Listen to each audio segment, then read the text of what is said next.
दोस्तों, आज की इस Gautam Buddha motivational story in Hindi के जरिए हम आपको बताएंगे कि बुद्ध के नजरिए से हमारी जिंदगी की कीमत क्या है। हम में से बहुत से लोग अपनी जिंदगी की वैल्यू नहीं समझते और अपने जीवन को ऐसी चीजों में बर्बाद कर देते हैं जिनसे हमारा नुकसान ही होता है। कुछ लोग अपनी जिंदगी शराब के पीछे बर्बाद कर देते हैं तो कुछ लड़कियों के चक्कर में और कुछ अपनी सारी जिंदगी पैसा करके बर्बाद कर देते हैं। एक बार की बात है, गौतम बुद्ध अपने शिष्यों को जिंदगी से जुड़ी अच्छी बुरी चीजों का ज्ञान दे रहे थे। सभी शिष्य उनकी बातों को बहुत ध्यान से सुन रहे थे। उन सभी में एक शिष्य ऐसा था जिसे प्रश्न पूछने की बहुत आदत थी। वो उठकर गौतम बुद्ध के पास गया और उनसे बोला, आप हमें जिंदगी के बारे में जो कुछ सिखा रहे हैं उस सब का क्या फायदा, क्योंकि हम में से बहुत से बच्चों को ये भी नहीं पता कि हमारे जीवन का मूल्य क्या है और ये जीवन हमारे लिए कितना कीमती है। पहले आप हमें ये बताइए कि इस जीवन का मूल्य क्या है। अपने शिष्य की बात सुनकर गौतम बुद्ध अपने कक्ष में गए और एक चमकता हुआ पत्थर का टुकड़ा लेकर आए। वो टुकड़ा उन्होंने अपने शिष्य को दिया और बोले, मैं तुम्हें इस जीवन का मूल्य तब बताऊंगा जब तुम इस पत्थर का सही मूल्य पता लगा कर आओगे। साथ ही ये ध्यान रखना कि तुम्हें ये पत्थर का टुकड़ा किसी को बेचना नहीं है। गौतम बुद्ध की बात मानकर वो शिष्य बाजार की तरफ चला गया।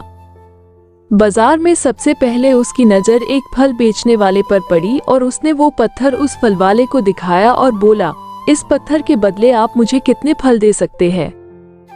फल वाला बोला, ये पत्थर कुछ खास तो नहीं है, लेकिन फिर भी इसके बदले में तुम्हें 10 केले दे सकता हूँ। वो शिष्य उस पत्थर को लेकर आगे चला गया। फिर उसे एक सब्जी वाला मिला। शिष्य ने उस सब्जी वाले से उस पत्थर की कीमत पूछी। सब्जी वाले ने उस पत्थर को ध्यान से देखा और बोला, इस पत्थर की कीमत के बदले में तुम्हें ज्यादा से ज्यादा एक बोरी भरकर सब्जियां दे सकता हूँ। उद्धरण चिन्ह। इसके बाद वो शिष्य उस पत्थर को लेकर एक सोने के व्यापारी के पास गया। उस पत्थर के टुकड़े की चमक देखते ही उस सुनार ने उसकी कीमत 100 सोने के सिक्के लगाए। शिष्य ने वो टुकड़ा बेचने से मना किया तो वो सुनार उसके बदले 200 सोने के सिक्के देने को भी राजी हो गया, लेकिन शिष्य ने वो पत्थर नहीं बेचा। इसके बाद वो शिष्य एक हीरों के व्यापारी के पास गया और उनके सामने उसने वो पत्थर के टुकड़े को रख दिया। उस पत्थर को देखते ही हीरो के व्यापारी ने एक साफ कपड़ा बिछाया, उस पत्थर को उसके ऊपर रखा, फिर उसकी परिक्रमा की और हाथ जोड़कर उस पत्थर को कपड़े में लपेटते हुए वो बोला, तुम जिसे मामूली पत्थर समझकर उसकी कीमत पूछ रहे हो, असल में ये एक बेशकीमती रूबी है। ऐसा रूबी हर किसी को नहीं मिलता। मैं अगर अपना सब कुछ बेच भी दूं तो भी इसकी कीमत नहीं चुका सकता। उस व्यापारी की बातें सुनकर वो शिष्य हैरान हो गया। वो दौड़ा दौड़ा सीधा बुद्ध के पास आया और उन्हें उसने जो कुछ भी बाजार में हुआ वो सब बताया। उसकी अचरज भरी बातें सुनकर गौतम बुद्ध बोले, तुम्हारे सवाल का जवाब इस रूबी की कीमत में ही छिपा है। हमारा जीवन भी एक रूबी है, रूबी की तरह ये भी बेशकीमती है, लेकिन हम इस बात को हमेशा नजरअंदाज करते हैं और अपने जीवन का मूल्य नहीं समझते। हम दूसरों को देखकर और उनके जैसा जीवन जीने की कोशिश में अपने जीवन की कीमत को कम कर देते हैं। हम ये सोचते हैं कि हमारी जिंदगी की कीमत वही है जो दूसरे हमें बताते हैं, लेकिन ये बात हमेशा ध्यान रखना कि सामने वाला अपनी हैसियत, बुद्धि और अपनी समझ के हिसाब से तुम्हारी कीमत लगाता है। जिंदगी सिर्फ एक बार मिलती है, इसलिए इसको बर्बाद ना करें। अपनी जिंदगी को उतना ही कीमती समझें जितना कीमती आप अपने बैंक में रखे रुपयों को समझते हैं। आज के समय में लोग अपनी जिंदगी से ज्यादा कीमती प्यार, पैसों और दिखावे से भरी चीजों को समझते हैं।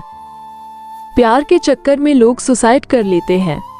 पैसों के चक्कर में ऐसा काम करने लग जाते हैं जिससे उनकी जिंदगी बर्बाद हो जाती है। नाम कमाने के चक्कर में उल्टे सीधे काम करने लग जाते हैं। हमेशा याद रखें कि दिखावा करना जरूरी नहीं है। प्यार दोबारा मिल सकता है, पैसा फिर कमाया जा सकता है, लेकिन जिंदगी को फिर से पाया नहीं जा सकता। इसलिए अपनी इस बेशकीमती जिंदगी को अच्छे से जिएं, हर पल का आनंद लें। कभी ये ना सोचे कि आप इस दुनिया में किसी काम के नहीं हैं, ना कभी ये सोचे कि आपकी जिंदगी व्यर्थ है। आपके होने या ना होने से कुछ फर्क नहीं पड़ता। जब भी ऐसे नेगेटिव विचार आपके मन में आए तो खुद को बस ये याद दिलाएं कि जीवन एक रूबी है और ये बेशकीमती है। वीडियो अच्छा लगा तो सब्सक्राइब कर देना। फिर मिलते हैं एक न्यू वीडियो में।